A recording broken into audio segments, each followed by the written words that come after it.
चिंता संतान हंतारो यत्पादाम्बुजनिर्मलो शिलानां तां निजाचार्यां प्रणमामि मुहुर्मुहुः यदनुग्रहतो जन्तु सर्वदुःखातिगो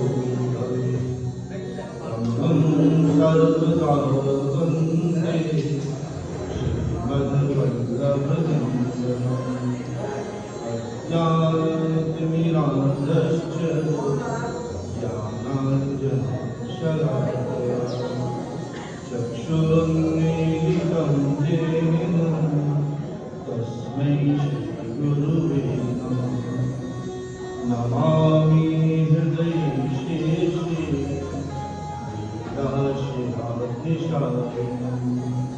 लक्ष्मीं सहस्रलीलाभिः सेव्यमानं करामि चतुर्भिश्च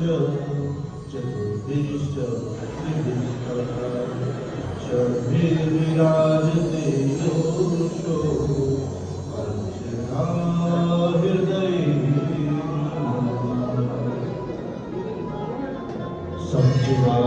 सच्चिदानन्दरूपाय विश्वकल्याणे तापत्रयविनाशाय श्रीकृष्णाय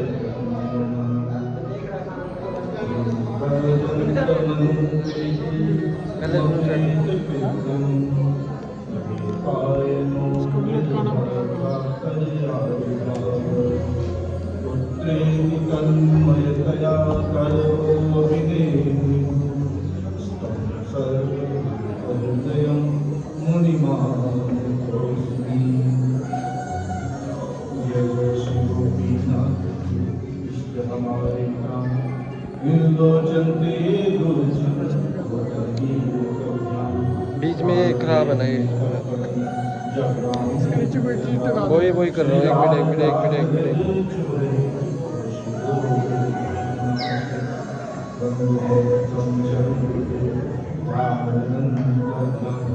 जिस गुरुदेव कृपा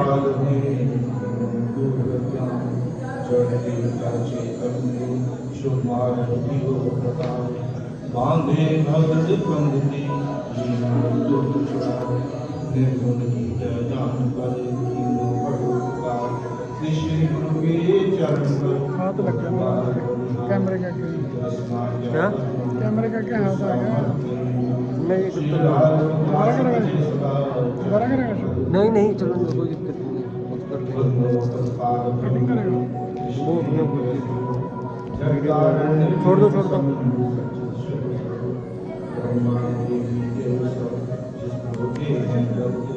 जिस साज्ञा उतारने जागने व्यास पराशर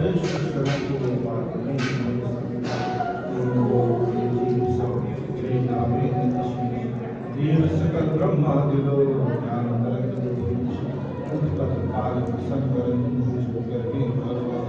श्री रामदास पुरस्कार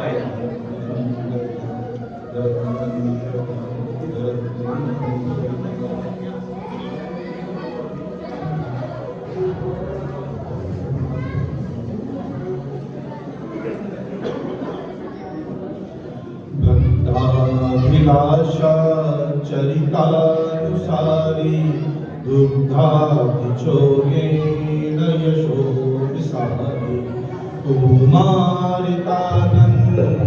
घोष नारी मामा घोषे गिरिराज मामा प्रभो श्री गिरिराज मामा प्रभो श्री गिरिराज सदा बिहारी वन्दे दुराधार तमो पराय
गोस्वामी प्रीतमलाल जी महाराज की जय।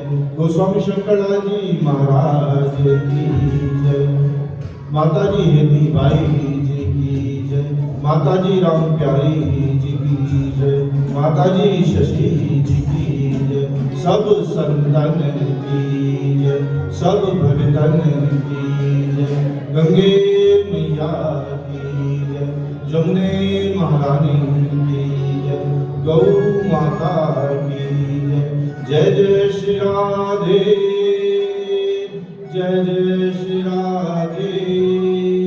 जय जय श्री राधे श्याम।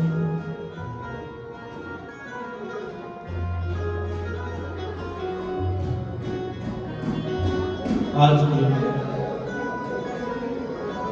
श्री लाल जी महाराज जी के जन्मोत्सव में पधारे हुए सभी भक्तों को जय श्री कृष्ण। बड़े हर्ष की बात है, प्रत्येक वर्ष की भांति इस वर्ष भी हम सत श्री लाल जी मंदिर सरोरा में सत श्री लाल जी महाराज जी का जन्मोत्सव बड़े धूमधाम से मना रहे हैं। परसों श्री रामचरितमानस जी का अखंड पाठ रखा गया। सभी भक्तों ने बड़ी श्रद्धा के साथ उसका पाठ किया। कल उसका भोग डाला गया और उसके बाद दोपहर को महिला मंडल द्वारा संकीर्तन किया गया, फिर भंडारा हुआ है। कल शाम को श्री गोपीनाथ जी के, श्री ठाकुर जी के लालन के 56 भोग लगाए गए और भजन संध्या हुई। उसके बाद भंडारा हुआ। आज सुबह हवन यज्ञ किया गया है। अब आप प्रभु का सत्संग श्रवण कर रहे हैं। इसके बाद समष्टि भंडारा होगा। ये पूरा कार्यक्रम हर वर्ष की भांति इस वर्ष भी आप सब बड़े धूमधाम से मना रहे हैं। बधाई की बात है। लाल जी महाराज जी की कृपा आप सब पर ऐसी ही बनी रहे और हर वर्ष आप लाल जी महाराज जी का जन्मोत्सव धूमधाम से मनाते हैं। बोलो श्री लाल जी महाराज की जय। आइए श्री लाल जी महाराज जी का दिया हुआ मंत्र उसका श्रवण करते हैं, उसका पाठ करते हैं और फिर आज का सत्संग शुरू करेंगे। श्री कृष्ण शरणं मम, श्री कृष्ण शरणं मम, श्री कृष्ण शरणं मम, श्री कृष्ण शरणं मम, श्री कृष्ण शरणं मम, श्री कृष्ण शरणं मम, श्री कृष्ण शरणं मम, श्री कृष्ण शरणं मम। वैष्णव जन का अंत महा, कलियुग में वरदा। वैष्णव जन का अंत महा, कलियुग में वरदा। जन जन का करता कल्याण, श्री कृष्ण शरणं मम। जन जन का करता कल्याण, श्री कृष्ण शरणं मम, श्री कृष्ण शरणं मम, श्री कृष्ण शरणं मम, श्री कृष्ण शरणं मम, श्री कृष्ण शरणं मम।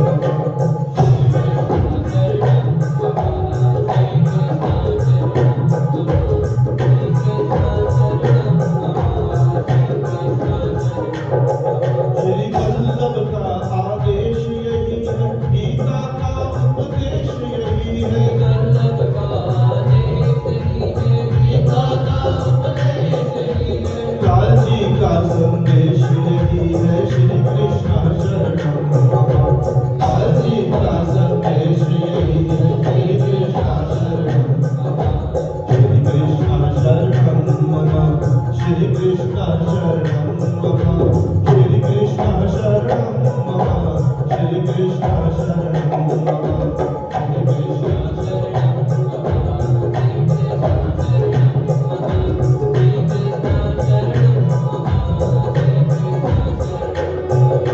अष्टाक्षर का ये संगीत, इसको गाकर मन को जी। अष्टाक्षर का ये संगीत, इसको गाकर मन को जी। परम ब्रह्म से होगी प्रीत, श्री कृष्ण शरणं मम। परम ब्रह्म से होगी प्रीत, श्री कृष्ण शरणं मम, श्री कृष्ण शरणं मम, श्री कृष्ण शरणं मम, श्री कृष्ण शरणं मम, श्री कृष्ण शरणं मम, श्री कृष्ण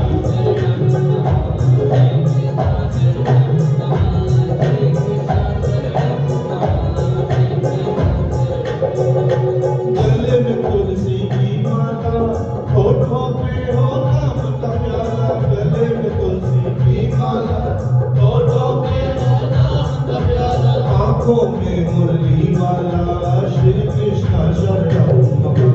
आंखों में मुरली वाला, श्री कृष्ण शरणं मम, श्री कृष्ण शरणं मम, श्री कृष्ण शरणं मम, श्री कृष्ण शरणं मम, श्री कृष्ण